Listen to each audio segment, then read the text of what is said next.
Morena, welcome back again to my YouTube channel. Kung bago ka pa lang sa aking YouTube channel, please mag-subscribe ka na at huwag kalimutang i-like at i-share ang video na ito. Ang video na ito ay tuturuan ko kayo kung paano mag-change ng thumbnail. So please keep on watching!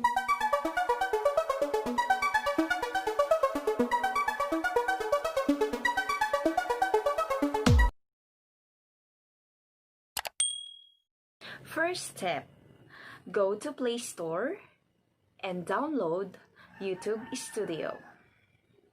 Sundan mo mga kamorena, ulitin ko. Go to Play Store and download YouTube Studio. After you download YouTube Studio, make sure na na-verify mo ang iyong account. Next step natin mga kamorena. Pag nasa YouTube Studio ko na, pindutin mo lang yung dashboard. Yung dashboard, may makikita kang tatlong horizontal lines. Yan. I-click mo ngayon yung tatlong horizontal line. Kapag na-click mo na yung tatlong horizontal lines,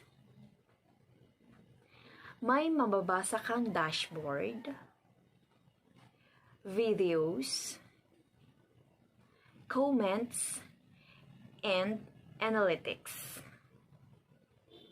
Piliin mo ngayon yung videos.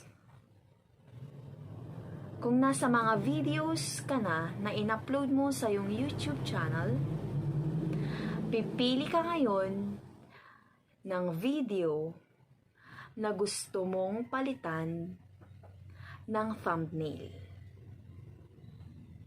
Yan. Kapag nakapili ka ngayon ng video na gusto mong palitan, pag na-click mo na yung video na yun, sa taas, may makikita kang icon pencil. Yan. I-click mo yan, icon pencil, may malalabas na basic information and advanced settings. Sa baba ng basic information, may makikita kang ulit na parang pencil. Yun. Then, i-click mo ulit yun. Yung pencil na yun. Yun. Pag na-click mo na yung pencil na yun, may makikita ka ngayon na change.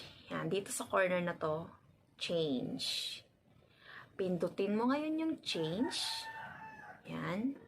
Automatic na mapupunta ka na sa mga images na ginawa mong thumbnail. Yan. Pipili ka ngayon ng thumbnail na gusto mong ipalit sa thumbnail na dati mong inalagay sa videos mo. Next, pag napili mo na yung thumbnail na gusto mo, sa taas, may makikita kang select. Yan. Sundan mo mga kamorena. Pindutin mo ngayon yung select na yan. Pagkatapos, may lalabas na save.